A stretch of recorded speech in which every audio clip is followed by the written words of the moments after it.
ചേച്ചി 1/2 കിലോ അരി. എത്ര കാലം വെച്ചിട്ടാണ് ഈ പെണ്ണ് കെട്ടാതിരിക്കുക? ഇപ്പൊ തന്നെ അനക്ക് എത്ര വയസ്സായി പറഞ്ഞിട്ടാ?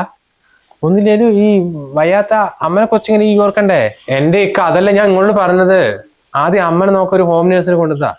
അതാണെങ്കിൽ നിങ്ങള് എത്ര പറഞ്ഞിട്ട് കേൾക്കൊന്നുമില്ല. എന്റെ അമ്മനെ നോക്കാൻ എനിക്ക് ഹോം നേഴ്സിനെ കിട്ടായിട്ടൊന്നും അല്ല, 3-4 ഞാൻ കൊണ്ടുവന്നല്ലേ. പക്ഷെ അതല്ലടാ ആലോചിക്കും ഞാൻ. എന്തായാലും അനക്ക് കല്യാണ പ്രായമായി, നല്ല ജോലിയുണ്ട്, വരുമാനമുണ്ട്, നല്ല പോരയുണ്ട്. പിന്നെ അനക്ക് കിട്ടാത്ത പെണ്ണാ? എടാ അങ്ങ് കല്യാണം കഴിക്കടാ. അങ്ങനെയാണെച്ചാ അനക്ക് പെണ്ണുമായി അമ്മനെ നോക്കാൻ ഒരാൾ വരും. വെറുതെ എന്തിനാ ഹോം നേഴ്സിനെ വെച്ചിട്ട് പൈസ കളയുന്നത്? ഏയ് അത് വേണ്ടക്ക. എന്റെ അമ്മനെ നോക്കാൻ വേണ്ടിയിട്ടാണ് ഞാനൊരു കല്യാണം കഴിച്ച് വേറൊരു പെൺകുട്ടി ഇങ്ങോട്ട് കൊണ്ടുവരുന്നത്. അത് മോശമല്ലേ? കല്യാണം ഇപ്പൊ വേണ്ടക്ക, ആദ്യം അമ്മന്റെ കാര്യം നടക്കട്ടെ. ഓ എന്റെ അനീഷ്, ഇതിപ്പോ ഈ മാത്രല്ല, നമ്മുടെ നാട്ടില് ഭൂരിപക്ഷം അങ്ങനെ തന്നെയല്ലേ. എടാ പെണ്ണ് കാണാൻ പോകുമ്പോ എന്നെ നോക്കിയില്ലേയും കുഴപ്പമില്ല, എന്റെ പാപ്പാനും ഉമ്മാനും നോക്കിയും മതി എന്ന് പറയുന്ന ചെക്കന്മാരാണ് ഇപ്പോഴത്തെ നല്ല പിള്ളേരെന്നാണ് ടോക്ക്. എന്നാലൊക്കെ അങ്ങനത്തെ ഒരു പരിപാടിക്ക് ഞാനില്ലേ. ഈ കല്യാണം എന്ന് പറയുമ്പോ തന്നെ പെൺകുട്ടികൾക്കൊരു സ്വപ്നവും ആഗ്രഹങ്ങളൊക്കെ ഉണ്ടാവില്ലേ? ഇതിപ്പോ ചെക്കന്റെ അച്ഛനും അമ്മീനെ നോക്കാൻ വേണ്ടിയിട്ടാണ് അവര് വരുന്നത്. അതിനും മക്കളെ, അത് നമ്മുടെ കടമയല്ലേ. ഈ ഇങ്ങനെ മാറി മാറി നിന്നോ. എടാ ഇപ്പൊ തന്നെ എനക്ക് 33 വയസ്സ് കഴിഞ്ഞ്.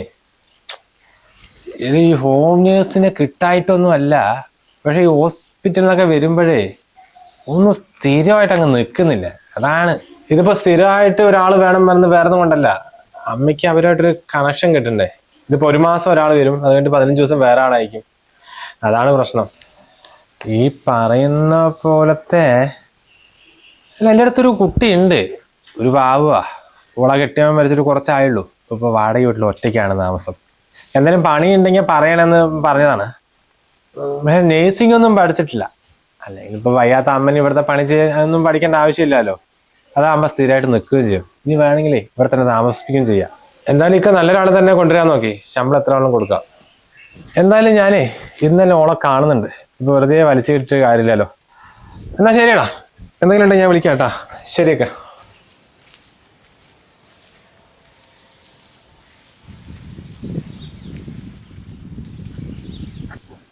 ആ ലക്ഷ്മി വന്നോ? പീടി പോയതായിരുന്നല്ലേ? ഞാൻ വന്നിട്ട് കുറച്ച് നേരമായി. അപ്പൊ ഓല പറഞ്ഞു ഇപ്പൊ വരുന്നേ. അങ്ങനെ ഇവിടെ നിന്നാ. എന്തൊക്കെ കാര്യം? ഒന്നുമില്ലപ്പാ, ഈ അന്ന് എന്നോടൊരു ജോലിക്കാര്യം പറഞ്ഞില്ലായിരുന്നാ, അതിനെ കുറിച്ച് സംസാരിക്കാൻ വേണ്ടി വന്നാ. എവിടെയെങ്കിലും ശരിയായിട്ടുണ്ടോ? ശരിയായിട്ടൊക്കെ ഉണ്ട് ലക്ഷ്മിയെ. എൻ്റെ ഒരു ചങ്ങായിന്റെ വീട്ടിൽ തന്നെയാ, നല്ല കുടുംബമാണ്. പക്ഷെ അന്നെ ആടേക്ക് കൊണ്ടുപോകുന്നതിന് മുമ്പേ എൻ്റെ ഇപ്പോൾ എൻ്റെ കെട്ടിയവൻ്റെ വീട്ടുകാരോ എൻ്റെ വീട്ടുകാരെന്തെങ്കിലും പ്രശ്നം ഉണ്ടാക്കുമെന്ന് അറിയാമല്ലോ. കാരണം പിന്നീടൊരു അല്ല, അപ്പോ എൻ്റെ കെട്ടിയവൻ്റെ വീട്ടുകാരൻ്റെ നിലപാടെന്താ? മൂപ്പര് പോയിട്ട് 10-ാം ദിവസം അവിടെ നിന്ന് തന്നെ ഇറക്കി വിട്ടതാ. പിന്നെ അവരെ കുറിച്ചൊന്നും എനിക്കറിയില്ലക്ക. നല്ല കുടുംബക്കാരപ്പ. ഓൻ ഉണ്ടായിരുന്ന സമയത്ത് എന്തായിരുന്നു തേനേ മുച്ചേ പൊന്നേന്നൊക്കെ വെച്ചിട്ട്. അത് വിട്. അല്ലപ്പാ എൻ്റെ വീട്ടുകാരോ? എനിക്ക് താഴെ 2 അനിയത്തിമാരാ ഉള്ളത്. അച്ഛനമ്മ ആ ബുദ്ധിമുട്ടില്ല അവിടെ. അതിനിടയ്ക്ക് ഞാൻ കൂടി പോയിട്ട് എന്തിനാ? ഇനിയിപ്പോ അത് വിട്, വെറുതെ പറഞ്ഞിട്ട് എന്താ. ഇതിപ്പോ നമ്മുടെ അടുത്ത തിരുവങ്ങൂർ തന്നെയാണ്. അവിടെ എന്ന് പറയാൻ ഓനും ഓൻ്റെ അമ്മ മാത്രമേ ഉള്ളൂ. 2-3 ഹോം നേഴ്സിനെയൊക്കെ വെച്ചതാ. പക്ഷെ ആരും അങ്ങ് സ്ഥിരമായിട്ട് നിൽക്കുന്നില്ലേ. അനക്ക് വേറെ പണിയൊന്നും ഉണ്ടാവില്ല, ഓൻ്റെ അമ്മനെ നോക്കിയാൽ മതി, വയ്യാണ്ട് കിടക്കുകയാണ്. അപ്പൊ അതിന്റെ ഇടയ്ക്ക് വിടാൻ പറ്റുകയാണെങ്കിൽ ഇനി ഓനുള്ള ചായയും ചോറും ഉണ്ടാക്കി കൊടുത്ത ഒരു സമാധാനേ. പക്ഷെ ഓൻ സമ്മതിക്കില്ല കേട്ടാ. എന്നാലും അതൊക്കെ എൻ്റെ കയ്യിൽ പോലെ. അതൊന്നും കുഴപ്പമില്ലക്ക, ഞാൻ എന്ത് പണി വേണമെങ്കിലും ചെയ്ത് കൊടുക്കാം. എന്തായാലും ഓ നല്ല ശമ്പളമൊക്കെ തരും. പിന്നെ ഈ വീട്ടിലാണ് താമസം? അക്ക, എവിടെയാണെങ്കിൽ 500 രൂപ വാടകയുള്ളൂ. വേറൊന്നും എന്നെ കൊണ്ട് പാവില്ല. അന്നെപ്പോലൊരു പെൺകുട്ടി വീടേക്ക് എങ്ങനെയാ നമ്മൾ ഒറ്റയ്ക്ക് ഇരിക്കുന്നത്? നമുക്കൊരു കാര്യം ചെയ്യാട്ടോ, വേണമെങ്കിൽ ആടെ താമസിക്കാനുള്ള സൗകര്യങ്ങളൊക്കെ ഉണ്ട്. താഴെ മുകളിലൊക്കെ ആയിട്ട് ഒരു 3-4 റൂമുണ്ട്. നമുക്ക് പറ്റുകയാണെങ്കിൽ ആടെ തന്നെ നിന്നോ. കുഴപ്പമില്ല, ഞാൻ ദിവസം വന്നു പോയിക്കോളാം. ഓലിക്കൊരു ബുദ്ധിമുട്ടാകാൻ പറഞ്ഞിട്ട് ഈ ആടെ ഇരിക്കാതിരിക്കണ്ട. എന്തായാലും പണി കഴിഞ്ഞു ഇവിടെ ആണെങ്കിൽ 6 മണിക്ക് വരണ്ടേ. അതിനുശേഷം ഓൻ വീണ്ടും ഓൻ്റെ അമ്മനെ നോക്കണ്ടേ. ഈ ആടെ ഇരിക്കുകയാണെങ്കിൽ അത് ഓർക്കൊരു സുഖമാണ്. എന്തായാലും ഈ ആലോചിച്ചിട്ട് പറയും. ഞാൻ നോക്കാം. പിന്നെ ഇവിടെ ഇരിക്കേ, ഞാൻ ഒരു ചായ എടുത്തിട്ട് വരാം. അത് വേണ്ട മോളെ, എനിക്കൊരു ഇടം വരെ പോവാണ്ട്. അപ്പൊ ഞാൻ നാളെ വരൂ. അപ്പൊ ഈ ബാഗൊക്കെ റെഡിയാക്കി വെച്ചോട്ടോ. ഒരുപാട് ഉപകാരം ഉണ്ട്. എന്നാ ശരി മോളെ, വരുന്നു.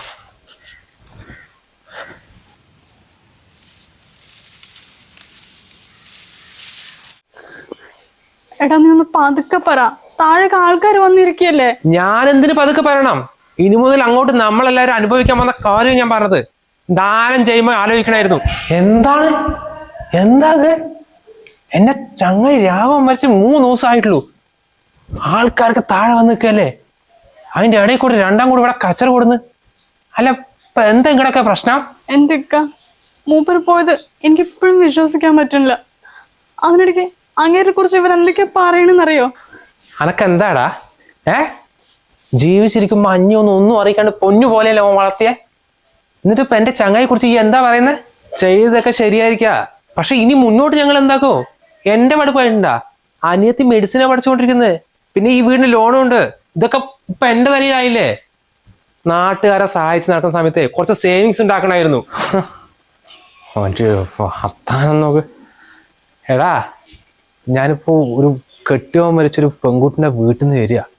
ഓളെ അവസ്ഥയൊന്നും ഈ കാണണം. അത്രയ്ക്കും ഗതികേടില്ല.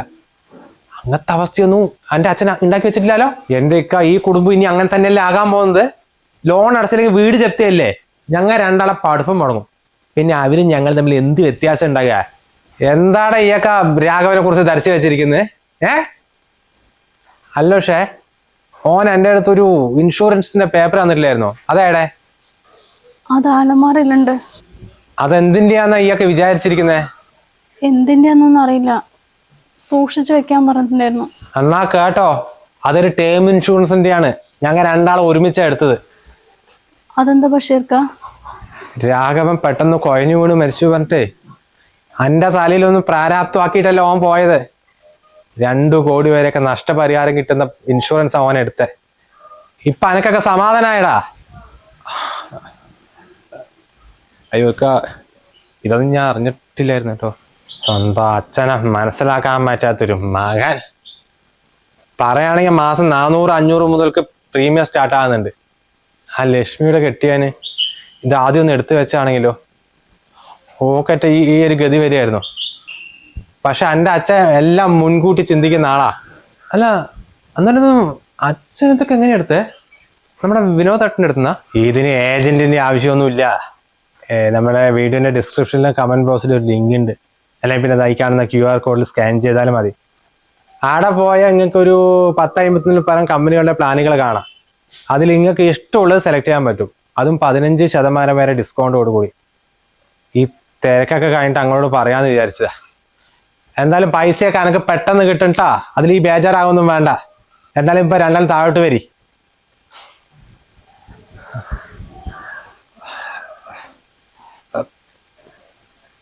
സോറി അമ്മേ. അവന്റെ ഒരു സോറി. നിന്റെ അച്ഛൻ ജീവിച്ചിരിക്കുമ്പോഴേ ഒരാൾക്ക് ഒരു ഉപദ്രവവും ചെയ്തിട്ടില്ല, നല്ലത് മാത്രമേ ചെയ്തിട്ടുള്ളൂ. എന്നിട്ട് അങ്ങേനെ കുറിച്ച്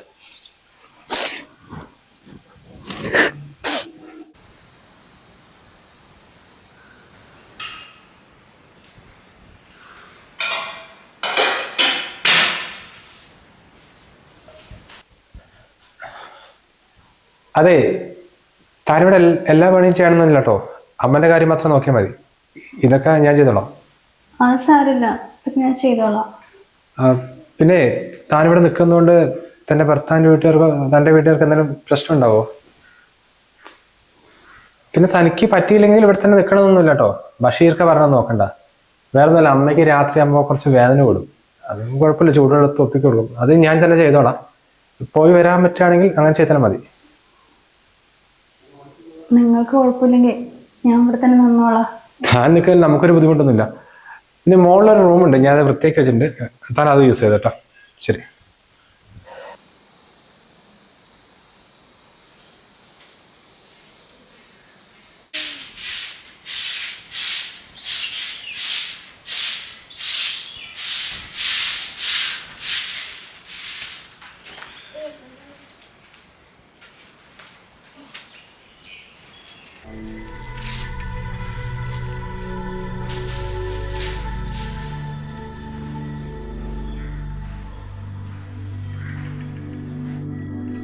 എന്തൊരു കഷ്ടമാണിതിപ്പാ. അല്ല അത് ഉള്ള തന്നെയാണാ? അമ്മനെ നോക്കാൻ വന്ന നേഴ്സേ ഇവിടെ നിന്ന് ചെക്ക് ചെയ്തിട്ടുണ്ടായിരുന്നു, പോസിറ്റീവാ. എൻ്റെ പടച്ചോനെ, ഇത് ആ കൂടി പൊല്ലാപ്പായല്ലോ. അല്ല മോളെ, ഇതൊന്നും അനക്ക് ആദ്യം അറിയില്ലേനോ?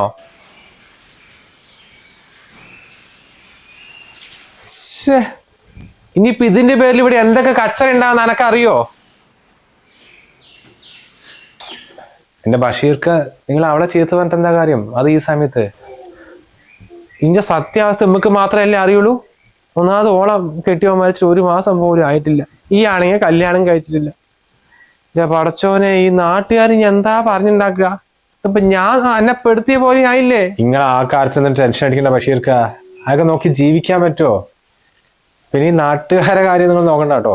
30-33 വയസ്സായിട്ട് കല്യാണം കഴിക്കാത്തത് കൊണ്ടേ എനിക്ക് എന്തൊക്കെയോ പ്രശ്നങ്ങളുണ്ട് പെട്ടെന്ന് നടക്കുന്നവരാ. അത് വിട്. എന്തായാലും ഒരു കുഞ്ഞിന്റെ രൂപത്തിലേ അവർക്കൊരു തുണയായി വന്നില്ലേ, അതൊരു നല്ല കാര്യമല്ലേ. ഇതിപ്പോ ഈ ആയതുകൊണ്ട് ഇങ്ങനെ പറഞ്ഞു. വേറെല്ലാവരാണെ എന്നെ അടിച്ചോടിച്ചേനെ. ഞാൻ കൊണ്ടുവരുന്ന കുട്ടികളൊന്നും 1 മാസം പോലും ആരും തയ്ച്ചേക്കുന്നില്ലല്ലോ. എന്തായാലും ഈ പേടിക്കണ്ട, അമ്മനെ നോക്കാനേ വേറൊരാളെ കൊണ്ടുവരുന്നുണ്ട്.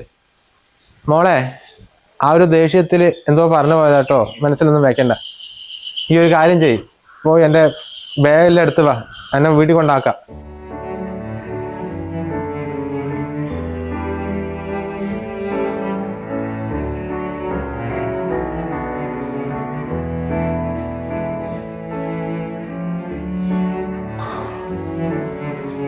അല്ല ബഷീർക്ക, ഈ ഒരു അവസ്ഥയില് ആ കുട്ടി ഇപ്പൊ എങ്ങോട്ടാ പോവാ? പഴയോടത്തുള്ള വാടക വീട്ടിലേക്കാ? അല്ല, നേഴ്സ് വന്നപ്പോഴേ ഈ ആദ്യത്തെ 3 മാസം നല്ല പോഷകാഹാരം കിട്ടുന്ന റെസ്റ്റ് വേണം, അതാണെന്നൊക്കെ പറഞ്ഞ. ഇവർക്ക് അതൊക്കെ പറ്റും തോന്നുന്നുണ്ടാപ്പോയാ? അതിന് ഇമ്മളെന്താക്കാനാ? ഇപ്പൊ തന്നെ ഓള് ഇവിടെ നിന്ന് മാറ്റിയില്ലെങ്കിലേ അത് അനക്ക് പ്രശ്നം വരും. അതുകൊണ്ടാ. അത് നോക്കണ്ട ബഷീർക്ക. ഞാൻ വയറ്റിലയക്കുന്ന സമയത്ത് എൻ്റെ അച്ഛൻ നിങ്ങളെ വിട്ട് വേറെ പോയതേ. അതിനുശേഷം എൻ്റെ അമ്മ ഒരുപാട് കഷ്ടപ്പെട്ട എന്നെ വളർത്തിയും ഇങ്ങനെയാക്കി. ഇപ്പോൾ ഈ കുട്ടിനെ കാണുമ്പോഴേ എൻ്റെ അമ്മ അനുഭവിച്ച വേദനയ്ക്ക് എനിക്ക് ഓർമ്മ വരുന്നു. എന്തായാലും ഒരു 3 മാസം വരെങ്കിലേ ആ കുട്ടി ഇവിടെ ഇരുന്നോട്ടെ. അപ്പോഴേക്കും അങ്ങനെ വയറൊന്നും വരില്ലല്ലോ. അതിനുശേഷം നമുക്ക് വേണ്ടത് എന്താ ചെയ്യാം. ഈ ഒരു അവസ്ഥയിൽ ഓളെ അങ്ങോട്ട് ഒറ്റയ്ക്ക് അയക്കാൻ എനിക്കും വിഷമം തന്നെയാണ്. പക്ഷെ ഞാൻ കാരണം ഈ ഒരു പൊല്ലാപ്പിൽ പെടണ്ടാവണ്ടാ. എന്തായാലും എന്നെ പോലത്തെ മനസ്സെന്നേ ഒരുപാട് ആൾക്കാർക്ക് ഉണ്ടാവില്ല. എന്നെ പടച്ചോൻ കാത്തോളൂ. ഞാൻ ഒരു അത്യാവശ്യമായിട്ടൊരു വഴിക്ക് ഇറങ്ങിയേനും. അപ്പം ഇത് കേട്ടപ്പോൾ ഓടി വന്നാ. എന്തായാലും ഞാൻ ആടം വരെ പോയിട്ടേ പെട്ടെന്ന് ഇങ്ങ് വരാം. ശരി.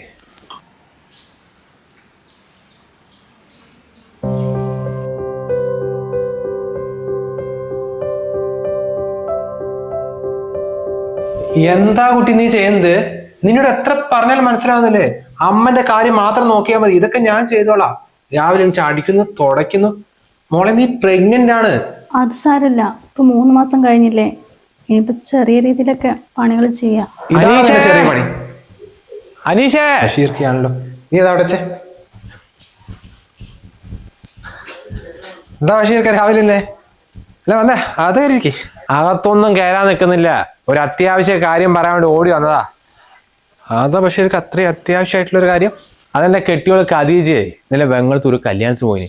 ആടെ വെച്ചോട് നല്ലൊരു കുട്ടീനെ കണ്ട പാടെ ഓളെ സ്വഭാവം കണക്കറിയില്ലോ, ഒക്കെ സ്ട്രെയിറ്റ് ആണല്ലോ. അപ്പൊ എന്റെ കല്യാണ കാര്യങ്ങൾ പറഞ്ഞു. അത് ഓളെ എന്തോ ഭാഗ്യത്തിന് ഓളെ അമ്മയും കൂടെ ഉണ്ടായിരുന്നു. അപ്പൊ പറഞ്ഞു വന്നപ്പോ ഓളെ അമ്മയ്ക്ക് എൻ്റെ അമ്മനെ നല്ല പരിചയം.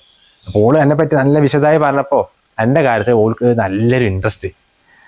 അപ്പൊ എന്തായാലും ഞായറാഴ്ച ലീവല്ലേ, നമുക്ക് വൈകിക്കാണ്ടേ ഇന്ന് തന്നെ പെണ്ണ് കാണാൻ പോയല്ലോ. വല്ലാത്തൊരു ഇത്താത്തയാണല്ലോ. എന്തായാലും നമുക്ക് ഇന്ന് പോയി കളിയാ. എൻ്റെ പടച്ചോനെ, ഓര് സമ്മതിച്ചില്ല. ഈ എന്തു പറയുന്ന ഒരു ടെൻഷൻ ആയിരുന്നു എനക്ക്. അതങ്ങ് മാറിയല്ലോ. പിന്നെ മോളെ, പുഴയോരത്തെ ചെറിയൊരു വീടുണ്ട്, എൻ്റെ സ്നേഹിതൻ്റെയാ. അപ്പൊ അവിടെ അഡ്വാൻസ് ഒന്നും വേണ്ട. ഒരു വാടക 2000 രൂപ പറയുന്നത്, ഒരു 1500 ആക്കി ഞാൻ സംസാരിക്കാം. അപ്പൊ മോളെ ഇനിയിപ്പോ അങ്ങോട്ട് മാറുന്നതായിരിക്കും നല്ലത്. ഞാൻ മാറിക്കോളാം. പിന്നെ മോളെ, ഇക്കാക്ക പറയുന്നതിൽ വിഷമമൊന്നും തോന്നരുത് കേട്ടോ. ഞാൻ അനക്കേ വേറൊരു സ്ഥലത്ത് പണിയാക്കി തരാം. വേറൊന്നും കൊണ്ടല്ല. അപ്പോൾ ഈ കാര്യം ഇവിടെ ആരും അറിയില്ല. ഇതിപ്പോൾ എങ്ങാനും ആരെല്ലാം അറിഞ്ഞാൽ അതിനെക്കുറിച്ചൊരു സംസാര വിഷയമായാൽ അത് ഓൻ്റെ കല്യാണക്കാര്യത്തെ ബാധിക്കും. അതുകൊണ്ടാട്ടോ. അയ്യോ ബഷീർക്ക, താമസം അങ്ങോട്ട് മാറ്റിക്കോട്ടെ. പക്ഷെ ഇവർക്ക് ഇവിടെ പണിക്ക് വരാലോ. ഇല്ല വേണ്ട, ഞാൻ വേറെ ജോലിക്ക് പോയിക്കോളാം. ഇത്രയും കാലം ഇവിടെ നിർത്തിയത് തന്നെ വലിയ കാര്യമാണ്. പിന്നെ ഞാൻ കാരണം നിങ്ങൾക്ക് എന്തെങ്കിലും ബുദ്ധിമുട്ട് വന്നാൽ അതിനെ കൊണ്ട് താങ്ങാൻ പറ്റില്ല. എന്നാ മോളെ ഇനി അങ്ങ് വൈകിക്കണ്ട. കാരണം ഇപ്പൊ നമ്മൾ ഇന്ന് പെണ്ണ് കാണാൻ പോയിട്ടേ ഓർക്കറ്റ് ഇഷ്ടമാണെങ്കിൽ അടുത്ത ആഴ്ച ഓർ ഇങ്ങോട്ട് കാണാൻ വരും. അപ്പൊ എന്തായാലും മോള് ഒരു 2-3 ദിവസത്തിനുള്ളിൽ റെഡി ആയിരുന്നു. അപ്പോഴേക്കും ഞാൻ ആ ഒരു പോര ശരിയാക്കി തരാം. ശരി.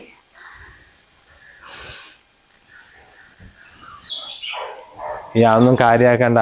ഇത്ര കാലം നമ്മൾ നന്നായി നോക്കിയാലോ. പിന്നെ പെണ്ണ് കാണാൻ ഞാനും ഓളും ഉണ്ടാവും. പിന്നെ എൻ്റെ കുടുംബക്കാരെ ആരെങ്കിലും വിളിക്കണ? എന്തായാലും കുടുംബക്കാരെയൊന്നും ഇപ്പൊ അറിയിക്കണ്ട. അതൊക്കെ ഒന്ന് സെറ്റ് ആകട്ടെ. എന്നാ പിന്നെ അങ്ങനെ ആയിക്കോട്ടെ. എന്തായാലും ഇപ്പൊ 3 നാളായിട്ട് പോവാൻ നിൽക്കണ്ട. നമുക്കേ ആ രാകേഷിനെ കൂടി ഇങ്ങ് വിളിക്കാം. എന്തായാലും ഞാൻ പോയിട്ട് ഈ കുപ്പായൊക്കെ മാറ്റി ടക്കേന്ന് വരാം കേട്ടാ. ശരി. എന്നാലും ഇത് അമ്മനെ അറിയുന്ന ആരായിരിക്കും? എന്തായാലും പോയി നോക്കാം. ഏടാ കല്യാണമൊന്നും ആയിട്ടില്ല. ഇല്ല, അവര് നമ്മുടെ വീടൊക്കെ കണ്ടുപോയി, ഇഷ്ടമായി. ഇനിയിപ്പോ നമ്മുടെ കുടുംബക്കാർക്കൊക്കെ ഇനിയിപ്പോ എൻഗേജ്മെന്റ് ഡേറ്റ് കാണുന്നുണ്ട്. പിന്നെ അറിയിക്കാണ്ടിരിക്കോ? ശരി ശരി.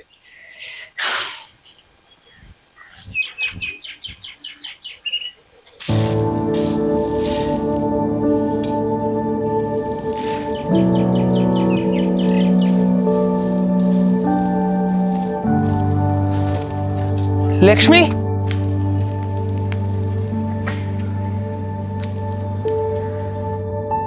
താൻ എന്തായി കാണിക്കുന്നേ? എടോ, ബഷീർക്ക് തന്നെ വേറൊരു വീട്ടിൽ പണിക്കുണ്ടാക്കിയതല്ലേ, പിന്നെ താനെന്താ ഇവിടെ? അവിടെ ഞാൻ കുറച്ചു ദിവസം പണിക്ക് പോയതാ. പക്ഷെ അവിടുത്തെ കാരണവർ എന്നോട് മോശമായിട്ട് പിന്നെ ഞാൻ അങ്ങോട്ട് പോയിട്ടില്ല. എടോ, അങ്ങനെ ഒരു വിഷയം ഉണ്ടെങ്കിൽ തനിക്ക് എന്നോടൊന്ന് പറഞ്ഞാൽ പോരായിരുന്നോ? വെറുതെ നിങ്ങളെ ബുദ്ധിമുട്ടിക്കണ്ടെന്ന് വിചാരിച്ചിട്ടാ. എന്നാലും ലക്ഷ്മി, താൻ ഈ ഒരു സമയത്ത് ഈ പണിയൊക്കെ ചെയ്യാ വെച്ചാ? ഗർഭിണിയായതുകൊണ്ട് ആരും പണിക്കെടുക്കുന്നില്ല. പിന്നെ ആ കോയക്കൻ്റെ കയ്യും കാലം പിടിച്ചിട്ടാ ഇതന്നെ കിട്ടിയത്. കുഴപ്പമില്ല, വൈകുന്നേരം ആകുമ്പോഴേക്കും 300 രൂപ കിട്ടും.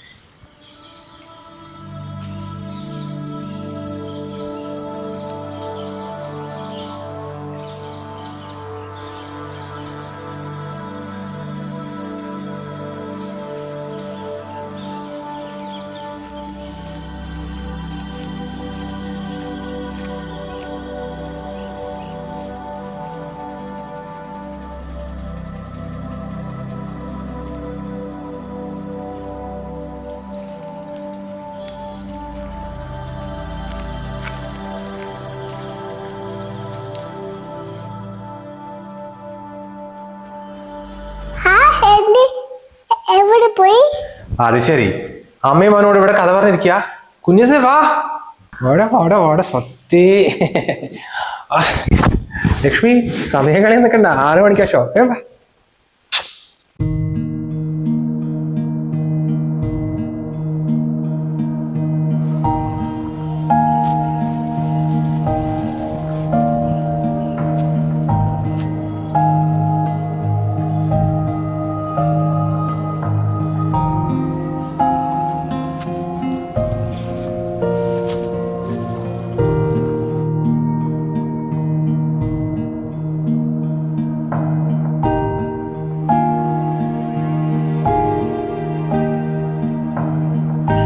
വീഡിയോയിൽ പറഞ്ഞ ടേം ഇൻഷുറൻസിന്റെ കാര്യം ഒന്നുകൂടി ഓർമ്മിപ്പിക്കുകയാണ്. നിങ്ങളുടെ അഭാവത്തിലും കുടുംബത്തിന്റെ ഭാവി സുരക്ഷിതമാക്കാൻ എല്ലാവരും ഒരു ടേം ഇൻഷുറൻസ് നിർബന്ധമായി എടുത്തിരിക്കേണ്ടതാണ്. അപ്പോൾ നമ്മുടെ വീഡിയോയുടെ ഡിസ്ക്രിപ്ഷനിലും പിന്നീട് കമന്റ് ബോക്സിലും കൊടുത്തിരിക്കുന്ന ലിങ്കിൽ പോയാൽ 15% വരെ ഡിസ്കൗണ്ടോടുകൂടി ഒരു ടേം ഇൻഷുറൻസ് എല്ലാവർക്കും എടുക്കാൻ സാധിക്കും. അല്ലെങ്കിൽ ഈ കാണുന്ന QR കോഡിൽ സ്കാൻ ചെയ്താലും മതി.